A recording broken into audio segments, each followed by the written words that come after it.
قاعد اركض اكو بيت طين بعالم هاي قاعده يعني هي ضمن البساتين جيت لك على البيت شربايه برا طبيت لك جوه شربايه يعني انا كله طالع بس عبالي اخلص يعني انا الميت بحيث انتهيت بعد ما اقدر اركض ذول اهل البيت صحوا هذا جوه شربايه ثاني هم من عندهم ضربني هنا بالاخمص هاي عين انفتحت الجو هاي ساعه يعني طابت هاي السواد اللي بيها قال والله الا ذبحك هذا ابو هاجر نزلونا بغرفه مال طين الغرفه كلش كبيره بس شنو قصه دار ما دايرها هي هاي المنطقه اللي يذبحون بيها الغرفه بيها ماطور مال مي متروك البول مال ماطور شبيه مهدم يعني البشر يطلع من عنده من طبقوا السيارات الكيه وسيارتي عالقات دبل اشاره واشتغلن فينها السيارات نزلونا جابونا قعدونا بالغرفه خطي اول واحد هذول من الدجيل الولد عمي قلت لك عليهم موجودين واني وهذا الولد اسمه حارث من اهل بغداد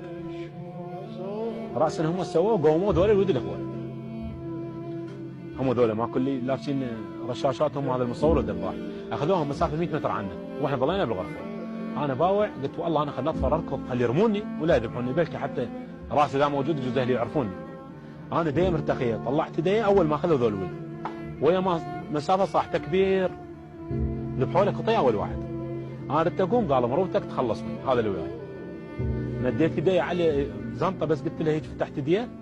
هو مسافه عنه ركضت مين طلعت من هاي الرازونه الغرفه مالت الطين مهدمه قلت لك منها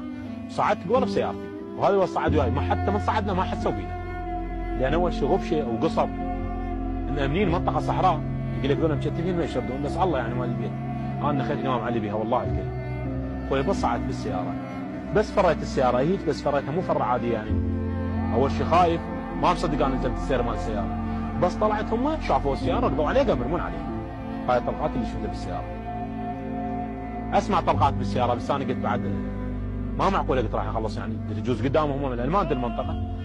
ويا اقول لك تقول لي والله تمشي بس هي شنو السياره على سرعتها تراب وتمشي انا على الحديد كابس السياره ابوع بالمرايه ما اشوف بس تراب قلت انا يجوز لحقوني ما اخلص